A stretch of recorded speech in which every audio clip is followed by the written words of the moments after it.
അമൃത് Veni hair elixir presents daily news പ്രഭാത വാർത്തകൾ powered by Pulimoottil silks KSFE. ഈ ആണുങ്ങൾക്ക് മാത്രം എന്താ ഇത്ര അധികം നെറ്റ് കെയറിലും ഹെയർ ലോസ് ഒക്കെ ഉണ്ടാവണേ? ആണുങ്ങളുടെ ഹെയർ ലോസിന്റെ മേജർ റീസൺസ് തന്നെ ഡിഫറെന്റ് ആണ്. സ്കാൽപ്പിലുള്ള 5-ആൽഫ റിഡക്ടേസ് എന്ന എൻസൈം നിങ്ങളുടെ ഹോർമോണുമായി ചേർന്ന് ഹെയർ ഫോളിക്കിൾസിനെ ചുരുക്കുന്നു. Amrut Veni hair elixir for men use ചെയ്യൂ. പുരുഷന്മാർക്ക് വേണ്ടി ബയോടെക്നോളജി പ്രകാരം പ്രത്യേകം ഡെവലപ്പ് ചെയ്തത്. നമസ്കാരം, ഞാൻ ഷാജി പത്മനാഭൻ.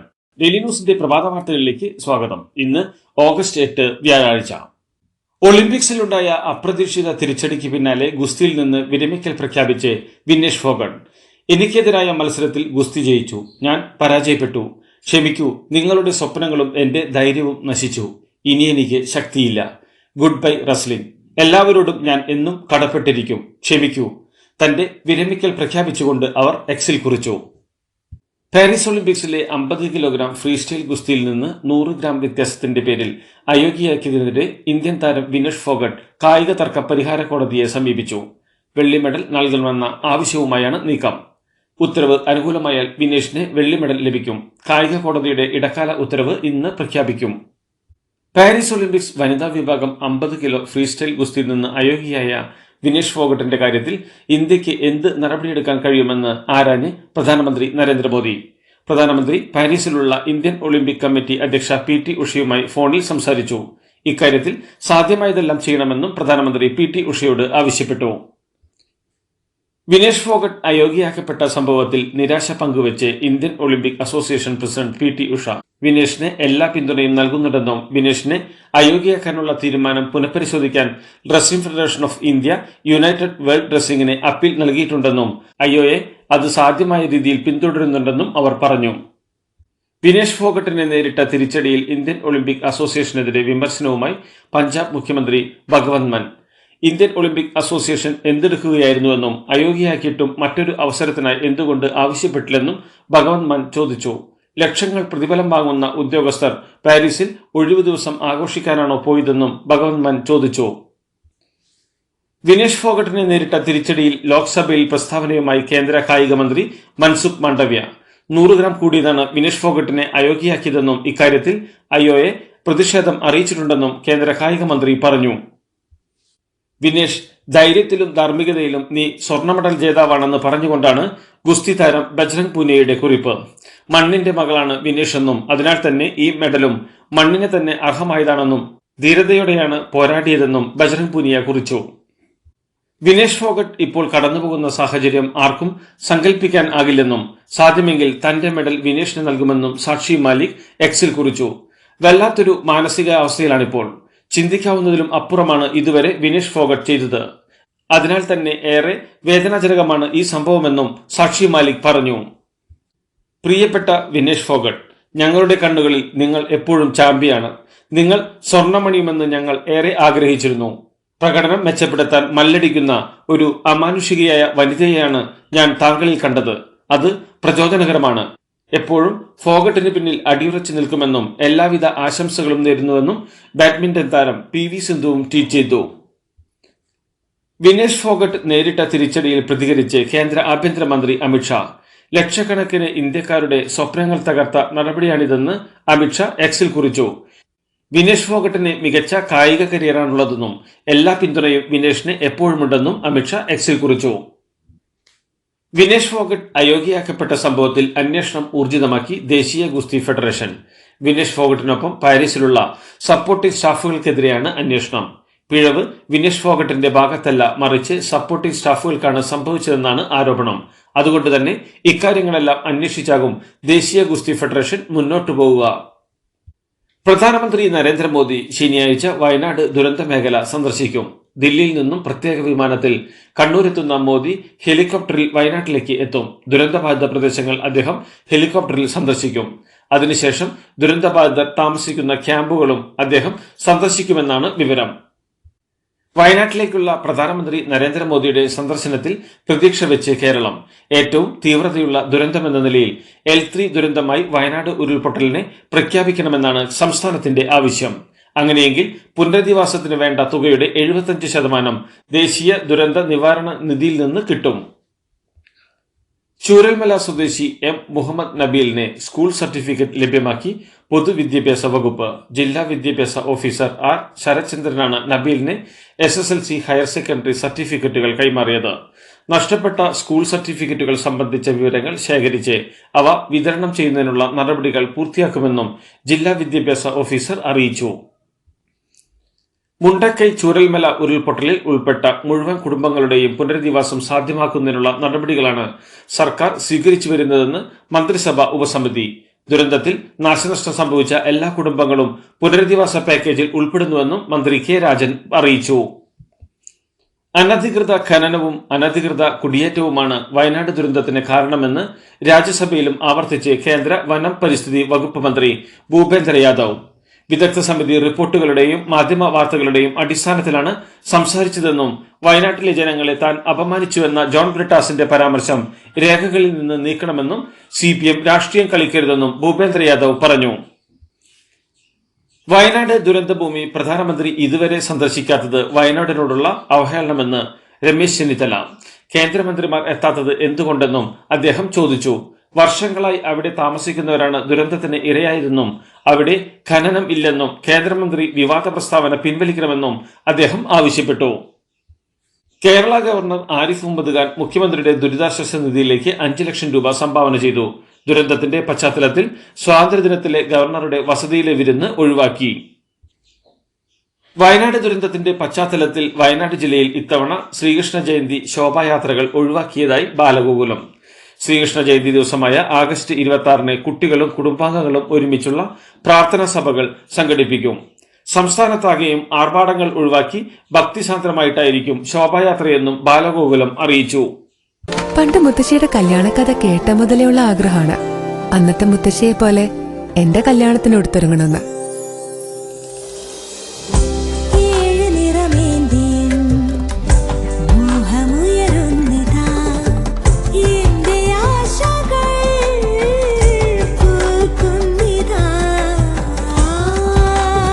ചില ബന്ധങ്ങൾ തുടർന്നുകൊണ്ടേയിരിക്കും. Celebrating 100 years of Pulimoottil silks. കർണാടകയിലെ ഷിരൂരിൽ മണ്ണിടിച്ചിലിൽ കാണാതായ കോഴിക്കോട് കണ്ണാടിക്കൽ സ്വദേശി അർജുനെ കണ്ടെത്താൻ എല്ലാ ശ്രമങ്ങളും നടത്തുമെന്ന് അർജുന്റെ കുടുംബത്തിന് മുഖ്യമന്ത്രി രേഖാമൂലം ഉറപ്പു നൽകി. കോഴിക്കോട് ജില്ലാ കളക്ടർ സ്നേഹിൽ കുമാർ അർജുന്റെ വീട്ടിലെത്തിയാണ് മുഖ്യമന്ത്രിയുടെ കത്ത് കൈമാറിയത്. സംസ്ഥാനത്ത് ഇതുവരെ 15 അമീബിക് മസ്തിഷ്ക ജ്വര കേസുകൾ റിപ്പോർട്ട് ചെയ്തതായി മന്ത്രി വീണ ജോർജ്. ഇതിൽ 2 പേർ രോഗമുക്തരായി. തിരുവനന്തപുരത്ത് 7 പോസിറ്റീവ് കേസുകൾ ഇതുവരെ റിപ്പോർട്ട് ചെയ്തു. അമീബിക് മസ്തിഷ്ക ജ്വരം കൂടുതലായി റിപ്പോർട്ട് ചെയ്യുന്ന സാഹചര്യം ICMR പഠനം നടത്തുമെന്നും മന്ത്രി അറിയിച്ചു. വിഴിഞ്ഞം നാവായിക്കുളം ഔട്ടർ റിംഗ് റോഡിനായി പ്രത്യേക പാക്കേജ് അംഗീകരിച്ചതോടെ സംസ്ഥാനത്തിന്റെ വികസന മേഖലയിൽ വൻ കുതിപ്പിന് കളമൊരുങ്ങിയതായി മന്ത്രി PA മുഹമ്മദ് റിയാസ്. മന്ത്രിസഭാ യോഗത്തിന്റെ അംഗീകാരം ലഭിച്ചതോടെ പദ്ധതിക്കുള്ള പ്രവർത്തനങ്ങൾ ഊർജിതമാക്കുമെന്നും ഭൂമി ഏറ്റെടുക്കൽ നടപടികൾ ഉൾപ്പെടെ ഇനി വേഗത്തിൽ പൂർത്തിയാക്കാൻ ഇടപെടുമെന്നും മന്ത്രി പറഞ്ഞു. പുനർജനി കേസിൽ പ്രതിപക്ഷ നേതാവ് VD സതീശനെതിരായ പരാതിക്കാരൻ EDക്ക് മുന്നിൽ ഹാജരായി മൊഴി നൽകി. കേസിൽ പരമാവധി തെളിവുകൾ ഹാജരാക്കാൻ ED ആവശ്യപ്പെട്ടതായി ജെയ്സൺ പാനിക്കുളങ്ങര പറഞ്ഞു. വിദേശത്ത് അനധികൃത പണപ്പിരിവ് നടത്തിയെന്നാണ് പരാതി. പണം പിരിച്ചുവെന്ന് സതീശൻ സമ്മതിക്കുന്ന വീഡിയോ EDക്ക് മുന്നിൽ ഹാജരാക്കിയെന്നും ജെയ്സൺ പറഞ്ഞു. വഖഫ് നിയമ ഭേദഗതി ബിൽ പാർലമെന്റിൽ അവതരിപ്പിക്കാനുള്ള കേന്ദ്ര സർക്കാരിന്റെ തീരുമാനം വഖഫ് ബോർഡിനെ ഇല്ലാതാക്കുന്ന നീക്കമാണെന്ന് പ്രതികരിച്ച് കാന്തപുരം AB അബൂബക്കർ മുസ്ലിയാർ. വഖഫ് കൗൺസിലിന്റെ അധികാരം കവർന്നെടുക്കുന്ന ഭേദഗതിയാണ് കേന്ദ്രം കൊണ്ടുവരുന്നതെന്നും നീക്കത്തിൽ നിന്ന് കേന്ദ്രം പിന്മാറണമെന്നും കാന്തപുരം പ്രസ്താവനയിറക്കി ആവശ്യപ്പെട്ടു. മുസ്ലിം ആരാധനാലയങ്ങളും വഖഫ് സ്വത്തുക്കളും തർക്കഭൂമികളാക്കാൻ വലിയ ഗൂഢാലോചനകൾ നടക്കുമ്പോൾ കേന്ദ്രത്തിന്റെ ഈ നീക്കം ദുരൂഹമാണെന്നും അദ്ദേഹം പ്രസ്താവനയിൽ അഭിപ്രായപ്പെട്ടു. BJPയുടെ ഭിന്നിപ്പിന്റെയും വിദ്വേഷത്തിന്റെയും രാഷ്ട്രീയ നിലപാടിൽ നിന്നാണ് വഖഫ് ഭേദഗതി ബില്ലിന് രൂപം നൽകിയതെന്ന് KPCC president K Sudhakaran MP.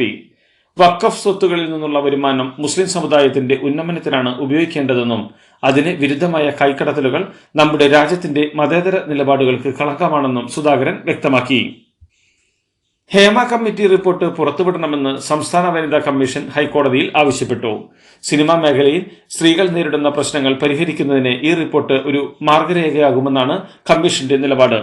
സിനിമയിലെ വനിതകളുടെ കൂട്ടായ്മയായ WCCയും വനിതാ കമ്മീഷനൊപ്പം കേസിൽ കക്ഷി ചേരാൻ കോടതി അനുവദിച്ചു. ഹർജിയിൽ വാദം പൂർത്തിയാക്കിയ ഹൈക്കോടതി ഉത്തരവിനായി അടുത്ത ചൊവ്വാഴ്ചത്തേക്ക് മാറ്റി. CPM-ൽ വീണ്ടും അച്ചടക്ക നടപടി. Thiruvalla area secretary Francis V ആന്റണിയെ ഏരിയ സെക്രട്ടറി പദത്തിൽ നിന്ന് മാറ്റി. ഇന്നലെ പാർട്ടി സംസ്ഥാന സെക്രട്ടറി MV ഗോവിന്ദൻ പങ്കെടുത്ത ജില്ലാ കമ്മിറ്റി യോഗത്തിലാണ് ഇത് സംബന്ധിച്ച തീരുമാനമെടുത്തത്. ഏരിയ സെക്രട്ടറിയുടെ ചുമതല താൽക്കാലികമായി സതീഷ് കുമാറിനെ നൽകി. നെടുമ്പാശ്ശേരി വിമാനത്താവളത്തിൽ നിന്ന് പുറപ്പെടുന്ന യാത്രക്കാർ ഈ മാസം 20 വരെ നേരത്തെ എത്തണമെന്ന് അധികൃതർ. സ്വാതന്ത്ര്യദിനത്തോടനുബന്ധിച്ച് വിമാനത്താവളത്തിലെ സുരക്ഷാ പരിശോധനകൾ വർദ്ധിപ്പിച്ചിട്ടുണ്ട്. ബ്യൂറോ ഓഫ് സിവിൽ ഏവിയേഷൻ സെക്യൂരിറ്റിയുടെ നിർദ്ദേശപ്രകാരമാണ് നടപടി. 10ാം ക്ലാസ്സിൽ 2026-27 അക്കാദമിക വർഷം മുതൽ സബ്ജക്ട് മിനിമം നടപ്പിലാക്കും. 2024-25 അക്കാദമിക വർഷം 8ാം ക്ലാസ്സിലും 2025-26 അക്കാദമിക വർഷം 8-9 ക്ലാസ്സിലും 2026-27 അക്കാദമിക വർഷം 8, 9, 10 പൊതുപരീക്ഷയിലും സബ്ജക്ട് മിനിമം നടപ്പിലാക്കും. 1 മുതൽ 10 വരെയുള്ള ക്ലാസുകളിൽ ജനകീയ പങ്കാളിത്തത്തോടെ അക്കാദമിക് നിലവാരം മെച്ചപ്പെടുത്തുന്നതിനു വേണ്ടിയുള്ള പരിപാടി രൂപീകരിക്കാനും വിദ്യാഭ്യാസ വകുപ്പ് തീരുമാനിച്ചു. സംസ്ഥാനത്ത് ഇക്കൊല്ലം ഓണപരീക്ഷ സെപ്റ്റംബർ 3 മുതൽ 12 വരെയെന്ന് വിദ്യാഭ്യാസ വകുപ്പിന്റെ അറിയിപ്പ്. 8ാം ക്ലാസ്സിൽ മിനിമം മാർക്ക് കിട്ടാത്തവർക്ക് ബ്രിഡ്ജ് കോഴ്സ് നടത്തുമെന്നും 2 ആഴ്ചയ്ക്കുള്ളിൽ ഇവർക്ക് വീണ്ടും പരീക്ഷ നടത്തുമെന്നും അറിയിപ്പിലുണ്ട്. യാക്കോബായ സഭ നിരണം ഭദ്രാസനം മുൻ അധിപൻ ഡോക്ടർ ഗീവർഗീസ് മാർ കുറിലോസ് ഓൺലൈൻ തട്ടിപ്പിനിരയായി 15 ലക്ഷത്തിലധികം രൂപ തട്ടിയെടുത്തെന്ന് പരാതി. സംഭവത്തിൽ പത്തനംതിട്ട കീഴ്വായ്പൂർ പോലീസ് കേസെടുത്തു. മുംബൈ സൈബർ വിഭാഗം, CBI എന്നീ ഏജൻസികളിൽ നിന്ന് വിശ്വസിപ്പിച്ചായിരുന്നു തട്ടിപ്പ്. ഗീവർഗീസ് കുറിലോസിന്റെ പേരിൽ മുംബൈയിൽ ബാങ്ക് അക്കൗണ്ട് ഉണ്ടെന്നും അതുവഴി കള്ളപ്പണ ഇടപാട് നടന്നെന്നും വിശ്വസിപ്പിച്ചായിരുന്നു തട്ടിപ്പ്. വീഡിയോ കോൾ ചെയ്ത തട്ടിപ്പ് സംഘം ഗീവർഗീസ് കുറിലോസ് വെർച്വൽ അറസ്റ്റിൽ ആണെന്ന് അറിയിച്ച് സ്വന്തം അക്കൗണ്ടിൽ നിന്നും സുഹൃത്തിന്റെ അക്കൗണ്ടിൽ നിന്നുമായി 15,186 രൂപ തട്ടിയെടുത്തെന്നാണ് പരാതി. കോട്ടയം നഗരസഭയിലെ പെൻഷൻ വിഭാഗം മുൻ ക്ലർക്ക് അഖിൽ C. വർഗീസ് നടത്തിയ 3 കോടി രൂപയുടെ തട്ടിപ്പ് കണ്ടെത്തി. ഇയാളുടെ അമ്മയുടെ അക്കൗണ്ടിലേക്ക് ഫാമിലി പെൻഷൻ തുക മാറ്റിയായിരുന്നു തട്ടിപ്പ്. ഓരോ മാസവും 5 ലക്ഷം രൂപ വീതം മാറ്റിയാണ് തട്ടിപ്പ് നടത്തിയത്. 2020 മുതൽ 2023 വരെയാണ് തട്ടിപ്പ് നടന്നത്. സംഭവത്തിൽ നഗരസഭാ സെക്രട്ടറി പോലീസിൽ പരാതി നൽകി. വൈക്കം നഗരസഭയിലാണ് ഇപ്പോൾ അഖിൽ ജോലി ചെയ്യുന്നത്. കൊല്ലം സ്വദേശിയായ ഇയാൾ ഒളിവിലാണെന്ന് പോലീസ് പറയുന്നു. സംസ്ഥാനത്ത് അടുത്ത 5 ദിവസം എല്ലാ ജില്ലകളിലും മഴയ്ക്ക് സാധ്യത. 11-ാം തീയതി വരെ 14 ജില്ലകളിലും മിതമായ മഴയ്ക്ക് സാധ്യതയുണ്ടെന്നാണ് പ്രവചനം. ഇതെന്താ വണ്ടി അവിടെ പാർക്ക് ചെയ്യാത്തെ? ബെൻസ് വരും. അതെ, മെഗാ സമ്മാനം പുതിയ ബെൻസ് കാറാണ്. 2ാം സമ്മാനം ഇന്നോവ ക്രിസ്റ്റ, അതും 17 എണ്ണം. പിന്നെ ആദ്യ സീരീസിൽ 170 പേർക്ക് ഐഫോൺ. ഇത്തവണ സമ്മാനങ്ങളുടെ നക്ഷത്ര തിളക്കവുമായി KSFE ഗാലക്സി ചിട്ടികൾ. മഹാരാഷ്ട്രയിലെ പൂനെയിൽ 68 പേർക്ക് സിക്ക വൈറസ് സ്ഥിരീകരിച്ചു. വൈറസ് സ്ഥിരീകരിച്ച രോഗികളിൽ 4 പേർ മരിച്ചു. 68-നും 80-നും ഇടയിലുള്ള ആളുകളാണ് മരിച്ചത്. മരണം വൈറസ് ബാധ മൂലമെന്ന് സ്ഥിരീകരിക്കാനായിട്ടില്ലെന്നും പ്രായാധിക്യവും മറ്റു രോഗങ്ങളും കാരണമാണെന്നാണ് ആരോഗ്യവകുപ്പിന്റെ സ്ഥിരീകരണം. പുറമെ സമാധാനപരമാണെങ്കിലും ബംഗ്ലാദേശിന് സമാനമായ പ്രക്ഷോഭങ്ങൾ ഇന്ത്യയിലുണ്ടാകുമെന്ന കോൺഗ്രസ് നേതാവ് സൽമാൻ ഖുർഷിദിന്റെ പ്രസ്താവന വിവാദത്തിൽ. വിഷയത്തിൽ കോൺഗ്രസിനെതിരെ ആരോപണമുയർത്തി BJP രംഗത്തെത്തി.